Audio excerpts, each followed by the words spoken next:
A little while ago, I said that Ann Sarnoff dropped a nuclear bomb, a nuclear attack on the SnyderVerse, restore the SnyderVerse movement when she gave that interview, basically saying it's dead, it's over, it's done. And now Ray Fisher has dropped an attack of his own down in an article, but not so much at Warner Brothers itself, not exactly. Specifically at Jeff Johns and Joss Whedon. And yeah, the stuff was serious. Although, to be fair, this article I think did a better job painting the situation because it gave Jeff Johns and Joss Whedon time to respond and give their side of the situation, their perspective. Jeff Johns, through representatives, rebutted, gave his response to Ray Fisher's claims in the article. And Joss Whedon, I think, was given a chance but declined to comment. That's why I think this article was better than that one that was in Forbes by that guy who got fired, because I think that article was just giving Ray Fisher's point of view and didn't give the people Ray Fisher was accusing time to respond. Not if I recall. Unless, I might have forgotten, was there a part, because in that article, Ray Fisher basically accused Joss Whedon of changing people's skin colors in post. And I don't think that they reached out to Joss Whedon's representatives in time before the article was released. And if I'm recalling correctly, I think that is probably why that writer was fired.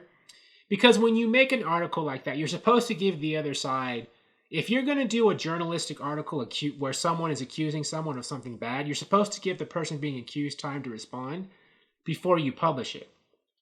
This article that was published yesterday in the Hollywood Reporter, the writer actually did contact.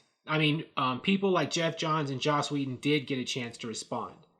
And I'm not going to go over the details of the article so much, but what I thought, not for this video, but what I thought was very interesting is Warner Brothers, in one of their responses to Ray Fisher's claims, threw Zack Snyder under the bus. They said they felt that Zack Snyder was manipulating Ray Fisher to do this, and that it was part of a plan by Zack to regain control of the DC side of things in the movies. Now, I don't know if that's true or not, but I do think that that is a very key part of the article for what my point in this video is that, yeah, Warner Brothers does not like Zack Snyder. They don't want to continue with him, because if they did like Zack Snyder, they would not, mention him in this article in this way, right? They wouldn't throw him under the bus like that. Like, if Zack Snyder was someone they liked and wanted to continue working with, they wouldn't try to portray him in a negative light publicly as someone who's trying to basically destroy them, destroy the people who are in charge of Warner Brothers and DC movies right now in an effort to come back there, right? So, yeah, I think it's definitely true. Warner Brothers doesn't want to continue the Snyderverse. They don't like Zack Snyder. If they did, they wouldn't have put him in there like that. They wouldn't have mentioned him as a part of this. So, yeah, I think things between Zack Snyder and Warner Brothers are very acrimonious, as they are between Ray Fisher and Warner Brothers, right? Yeah, Ray Fisher, I don't think he's ever coming back to Warner Brothers again. Not after this. And to be fair, I'm not sure Ray Fisher even wants to come back to Warner Brothers anymore. Now, I'm not saying that Ray Fisher, he's claiming about all this abuse and racism and stuff. I'm not saying that stuff didn't happen and that he's not being truthful when he says, there were people having, treating him badly and other people in the cast and crew badly. But I don't think that's Ray Fisher's only motivation, right? I think that he is trying to take out or make look bad the people who are standing in the way of Zack Snyder's vision and continuing it. I mean, it's no coincidence that all the people who's named in this article in the past are the people directly responsible for the Snyder Cut being messed with in the first place, right?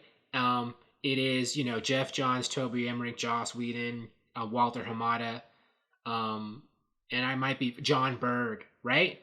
Not only are there people whom he's accusing of, just bad behavior at work, but they're also the people who got in the way in some form or fashion. Not so much Walter Hamada, but the others with, Zack Snyder's true vision being released in theaters.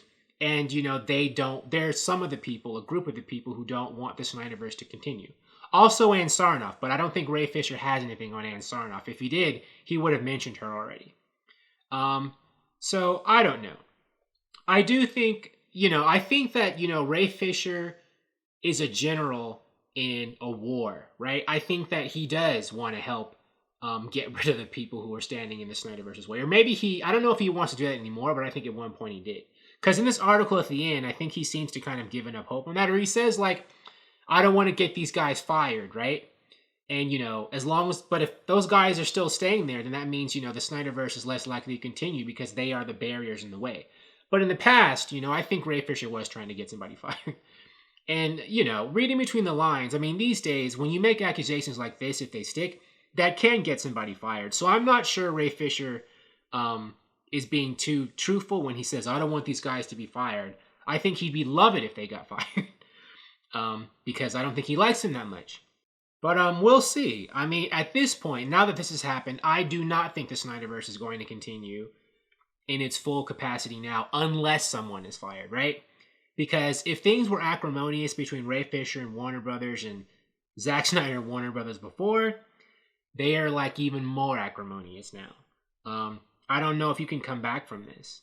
As long as Walter Hamada and Toby Emmerich and Jeff Johns are still there, I mean, Ray Fisher and Zack Snyder cannot continue to work with them anymore after this. Unless, either they go, Jeff Johns, Toby Emmerich, Walter Hamada, or, Ray Fisher and Zack Snyder go. And it looks like at this point, Ray Fisher's definitely gone. They already fired him. I don't know, Zack Snyder might be gone too. I mean, like people are saying, AT&T can always come down and bring down the thunder and force things to happen.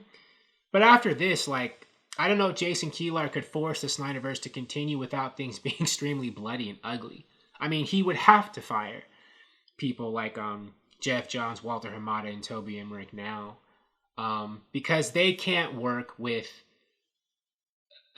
someone who's publicly and accusing them, dropping nuclear attacks on them like this in the public. That would just be too messy. We'll see. I could be wrong. I'm no business expert or entertainment expert. I'm just a fan online.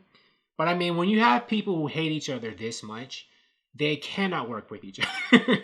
I mean, someone can force them to work with each other, but I just don't know if they can even be forced without people being so like angry and enraged to have to be like talking to each other and stuff. Like, I think this would be like a hostile workplace nightmare if you were to force these people to have to deal with each other again when they clearly do not, it's not working.